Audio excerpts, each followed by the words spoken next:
Hello friends, सूर्य सॉटिक channel में आप सभी का बहुत बहुत स्वागत है।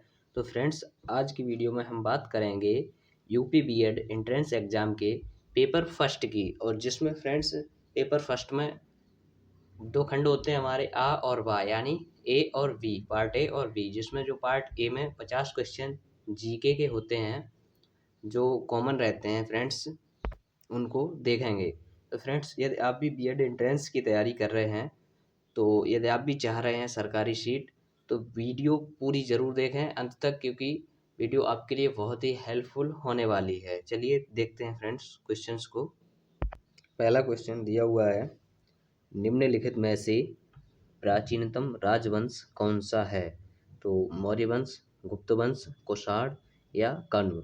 तो फ्रेंड्स, इन चारों में से सबसे प्राचीनतम वंश जो है मौर्य वंश है। ठीक है, तो इसका आंसर ऑप्शन ए हो जाएगा आपका। ठीक, ऑप्शन ए। अगला देखेंगे, चावल निर्यात के मामले में भारत का विश्व में कौन सा स्थान है?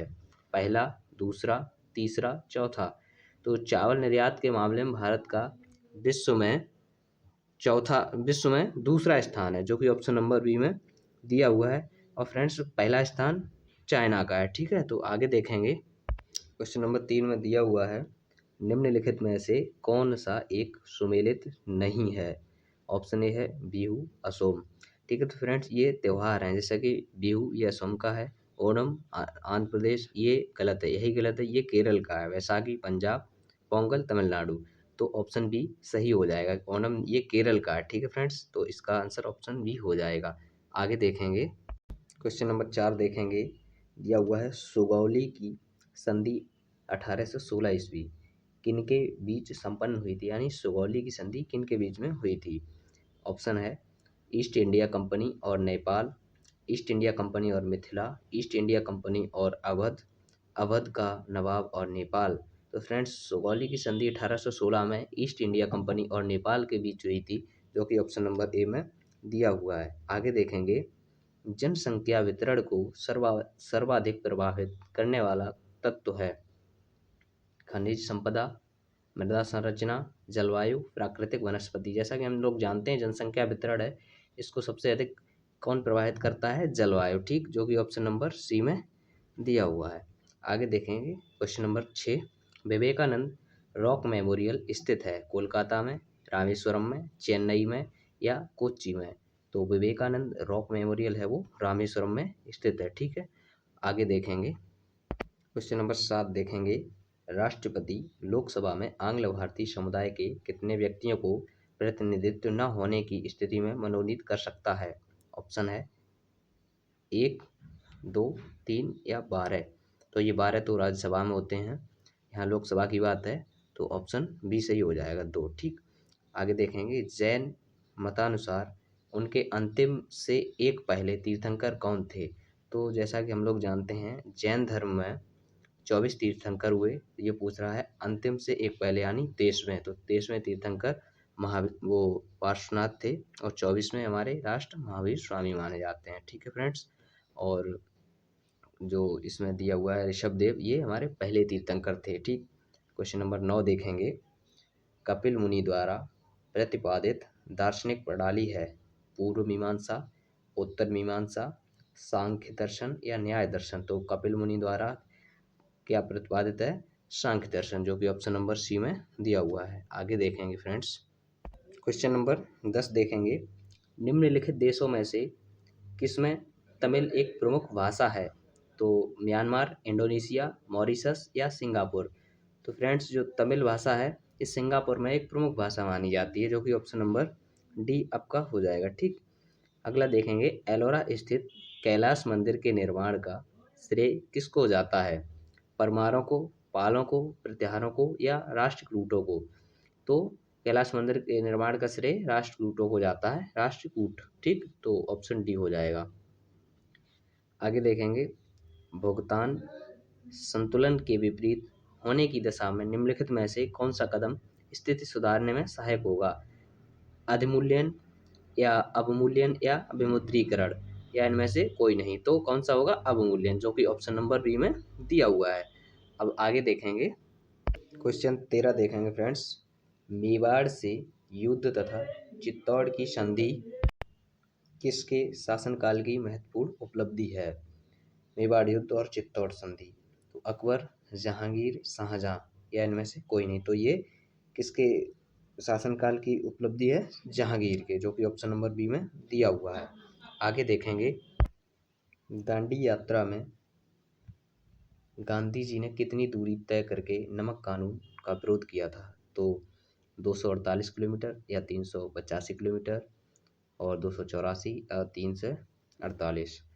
तो फ्रेंड्स, दांडी यात्रा जो गांधी जी ने की थी उसमें कितनी दूरी थी? 385, जो कि ऑप्शन बी हो जाएगा हमारा। ठीक, आगे देखेंगे गांधी जी, ठीक है, इसको देखेंगे 15 नंबर। गांधी जी ने किस कानून को काला कानून कहा? रोलेट एक्ट, मॉन्टेग्यू घोषणा, हंटर आयोग या कम्युनल अवार्ड।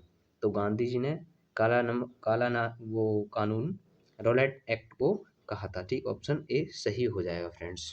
क्वेश्चन नंबर 16 देखेंगे, ब्रिटिश संसद का सदस्य बनने वाला पहला भारतीय कौन था?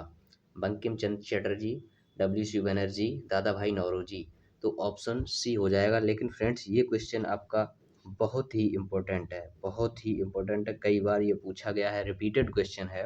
अब देखेंगे क्वेश्चन नंबर 17, विदेशी संस्थागत निवेशकों द्वारा भारतीय कंपनियों के शेयरों और बॉन्डों की खरीद कहलाती है? तो ऑप्शन ए है विदेशी प्रत्यक्ष निवेश, बी पोर्टफोलियो निवेश, सी अनिवासी भारतीय निवेश, डी विदेशी अप्रत्यक्ष निवेश। तो इसका आंसर बी हो जाएगा, जो कि पोर्टफोलियो निवेश। ठीक, आगे देखेंगे, वीटी बीज का संबंध है चावल से, गेहूं से, कपास से, तिलहन से। तो वीटी बीज का संबंध कपास से है। ठीक, जो कि ऑप्शन नंबर सी में दिया हुआ है। आगे देखेंगे फ्रेंड्स, क्वेश्चन नंबर 19 देखेंगे, अंतर्राष्ट्रीय परमाणु ऊर्जा एजेंसी का मुख्यालय है जेनेवा में, पेरिस में, वियना में, वाशिंगटन में। तो अंतर्राष्ट्रीय परमाणु ऊर्जा एजेंसी है, इसका मुख्यालय वियना में है, जो कि ऑप्शन नंबर सी हो जाएगा। क्वेश्चन नंबर 20 देखेंगे, रेशा फसलें निम्नलिखित में से कौन सी हैं? जूट, गन्ना, अलसी। ऑप्शन बी है कपास, मक्का, तंबाकू। ऑप्शन सी है कपास, सन, जूट और ऑप्शन डी है सन, कपास, मक्का। तो रेशा वाली फसलें हमारी कपास, सन, जूट ये हो जाएंगी, जो कि ऑप्शन नंबर सी में दिया हुआ है। क्वेश्चन 21 देखेंगे फ्रेंड्स, पवन वेग निम्नलिखित में से संबंधित है? पृथ्वी का चक्रण और पृथ्वी का घूर्णन, दाब प्रवणता, तापमान। तो पवन वेग किससे संबंधित है? दाब प्रवणता से, जो कि ऑप्शन नंबर सी में दिया हुआ है। आगे देखेंगे फ्रेंड्स, क्वेश्चन नंबर 22 है, यदि आंग्ल भारतीय समुदाय को लोकसभा में पर्याप्त प्रतिनिधित्व प्राप्त न हो तो समुदाय के 2 सदस्यों को नामित किया जाता है प्रधानमंत्री द्वारा या राष्ट्रपति द्वारा या लोकसभा के अध्यक्ष द्वारा या संसद के परामर्श से राष्ट्रपति द्वारा। तो राष्ट्रपति द्वारा, जो कि ऑप्शन नंबर बी आपका सही हो जाएगा। आगे देखेंगे, भारत के राष्ट्रपति चुनाव के लिए नागरिक को कितनी आयु पूरी कर लेनी चाहिए? तो 25 वर्ष, 30 वर्ष या 35 वर्ष या 18 वर्ष। तो ऑप्शन सी आपका सही हो जाएगा, राष्ट्रपति के लिए आयु सीमा 35 वर्ष है। आगे देखेंगे, क्वेश्चन नंबर 24 देखेंगे, किसने कहा था अच्छा नागरिक अच्छा राज्य बनाता है और बुरा नागरिक बुरा राज्य बनाता है? ये भी इम्पोर्टेंट है। प्लेटो ने कहा था या रूसो ने या अरिस्टो ने या लॉस्की ने? तो फ्रेंड्स, अच्छा नागरिक अच्छा राज्य बनाता है और बुरा नागरिक बुरा राज्य बनाता है, ये अरिस्टो ने कहा था, जो कि ऑप्शन नंबर सी हो जाएगा आपका। अगला है संसद सदस्य संसद में अपनी सदस्यता गवा देगा यदि वह सत्रों से निरंतर अनुपस्थित रहे।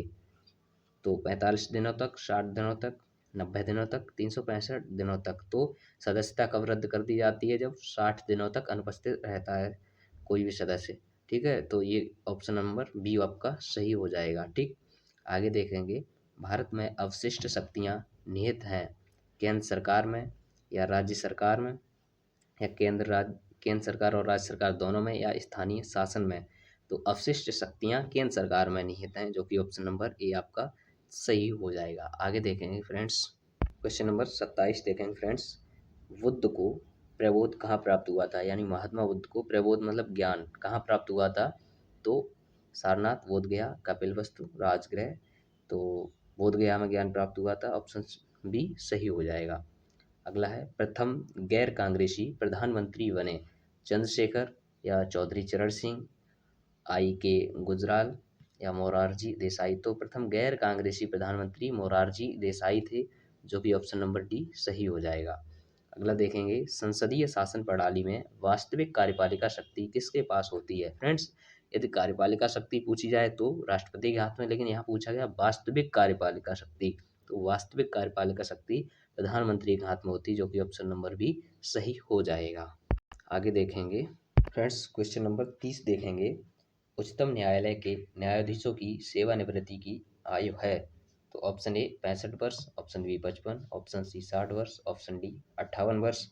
तो उच्चतम न्यायालय के न्यायाधीशों की सेवानिवृत्ति की आयु जो है वो 65 वर्ष है, जो कि ऑप्शन नंबर ए सही हो जाएगा। भारतीय संविधान में राज्य के नीति निर्देशक सिद्धांत को किस मुख्य कारण से सम्मिलित किया गया है, तो वो कल्याणकारी राज्य की स्थापना करने के लिए, जो कि ऑप्शन नंबर ए में दिया हुआ है।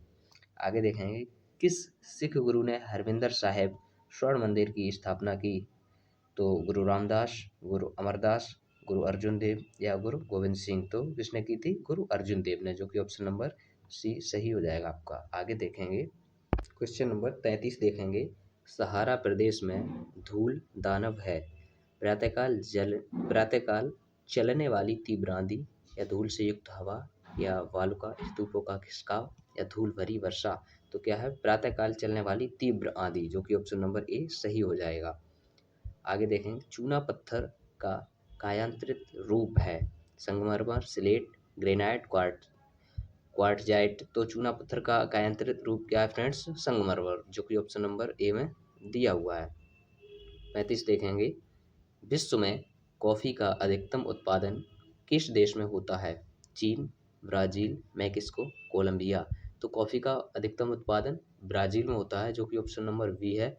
और फ्रेंड्स, कॉफ़ी का यदि भारत में पूछा जाए तो सबसे अधिक कर्नाटक राज्य में होता है। 36 देखेंगे।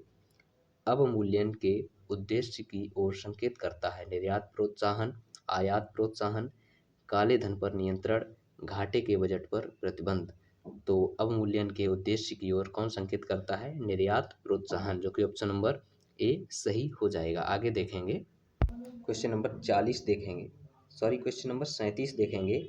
प्रिंस ऑफ वेल्स म्यूजियम स्थित है, नई दिल्ली में, कोलकाता में या मुंबई में या चेन्नई में। तो Prince of Wales Museum Mumbai में स्थित है, ये भी रिपीटेड क्वेश्चन है फ्रेंड्स। 38 देखेंगे। डीजल लोकोमोटिव कारखाना कहाँ स्थित है, चितरंजन, पेरम्बूर, वाराणसी, कपूरथला। तो डीजल लोकोमोटिव कारखाना वाराणसी में स्थित है, ऑप्शन सी सही हो जाएगा। अब इसमें देखेंगे 39। सर्वाधिक जनसंख्या घनत्व वाला महाद्वीप है, एशिया, यूरोप, अफ्रीका, ऑस्ट्रेलिया। तो सबसे अधिक जनसंख्या घनत्व कहाँ है, हमारे एशिया महाद्वीप में है, ठीक। 40 देखेंगे। फोर्ट विलियम कहाँ स्थित है, चेन्नई में, मसूलीपट्टनम में, नई दिल्ली या कोलकाता। तो फोर्ट विलियम फ्रेंड्स कोलकाता में स्थित है, जो कि ऑप्शन नंबर सी में दिया हुआ है। आगे देखेंगे क्वेश्चन नंबर 41 देखेंगे। प्रकाश वोल्टीय सेल के प्रयोग से सौर ऊर्जा का रूपांतरण करने से निम्नलिखित में से किसका उत्पादन होता है। ऑप्शन ए है प्रकाशीय ऊर्जा, ऑप्शन बी विद्युत ऊर्जा, ऑप्शन सी ऊष्मीय ऊर्जा, ऑप्शन डी यांत्रिक ऊर्जा। तो क्या हो जाएगा आपका विद्युत ऊर्जा, जो कि ऑप्शन नंबर बी सही है। अगला देखेंगे बायोडीजल के उत्पादन में निम्नलिखित में से कौन सी प्रक्रिया अपनाई जाती है, ट्रांस एमिनेशन, एरोलेखन, ट्रांस एस्टरिफिकेशन, अनुवाद। तो बायोडीजल के उत्पादन में ट्रांस एस्टरिफिकेशन ये प्रक्रिया अपनाई जाती है, जो कि ऑप्शन नंबर सी आपका सही हो जाएगा। आगे देखेंगे फ्रेंड्स क्वेश्चन नंबर 43 दिया हुआ है। अमोनिया का एक गुण कौन सा है, इनमें से कौन सा एक गुण अमोनिया का है। ऑप्शन ए, यह जल में अम्लीय होता है, यह गंध रहित गैस है, यह पीत गैस होती है, इसके जलीय विलयन में लाल लिटमस नीला हो जाता है। तो ऑप्शन डी आपका सही हो जाएगा, इसके जलीय विलयन में लाल लिटमस नीला हो जाता है। आगे देखेंगे उस युक्ति को क्या कहा जाता है जो कंप्यूटर आउटपुट को टेलीफोन लाइनों पर प्रेषित करने के लिए रूपांतरित करती है। तो इंटरफेस, इंटरप्रेटर, मॉडेम। तो ये हमारा ऑप्शन सी सही हो जाएगा, ठीक है। आगे देखेंगे 45 नंबर, इसमें दिया हुआ है दिल का दौरा किस कारण से होता है? हृदय पर जीवाणु का हमला, हृदय गति का रुक जाना, हृदय में रक्त की आपूर्ति में कमी, अज्ञात कारणों से हृदय के कार्य में बाधा आना। तो हृदय में रक्त की आपूर्ति से दिल का दौरा होता है, जो कि ऑप्शन नंबर सी सही है। इनमें से विषम कौन सा यानी कौन सा अलग है? चूना, संगमरमर, चूना, चाक या भुजा चूना? तो भुजा चूना इनमें से अलग है, जो कि ऑप्शन नंबर डी में दिया हुआ है। आगे देखेंगे, जैव निम्नीकृत अपशिष्ट को किसकी सहायता से उपयोगी पदार्थ में रूपांतरित किया जा सकता है? जीवाणु, न्यूक्लियर प्रोटीन, विषाणु, रेडियो सक्रिय पदार्थ। तो आपका ऑप्शन बी सही हो जाएगा, न्यूक्लियर प्रोटीन। ठीक है, आगे देखेंगे, क्वेश्चन नंबर 48 दिया हुआ है, निम्नलिखित में से क्या बड़े शहरों में वायु को प्रदूषित करता है? तांबा, क्रोमियम, सीसा, कैल्शियम। तो बड़े शहरों को सीसा प्रदूषित करता है, जो कि ऑप्शन नंबर सी में दिया हुआ है। 49 दिया हुआ है, किसी प्रोग्राम में बग क्या होता है? स्टेटमेंट, सिग्नेचर, एरर या इनमें से कोई नहीं। तो बग फ्रेंड्स सभी जानते हैं, ये एरर होता है। ठीक है, ऑप्शन बी सही हो जाएगा। 50 है, कास्ट स्पिरिट क्या होती है? मेथिल एल्कोहल, एथिल एल्कोहल या ब्यूटिकल एल्कोहल या प्रोपिल एल्कोहल। तो कास्ट स्पिरिट क्या होती है? मेथिल एल्कोहल, जो कि ऑप्शन नंबर ए में दी हुई है। तो फ्रेंड्स आज के जीके के 50 क्वेश्चन आपके कंप्लीट हुए। और यदि वीडियो पसंद आई हो तो वीडियो को like, share and subscribe, channel को सब्सक्राइब जरूर करें। धन्यवाद फ्रेंड्स।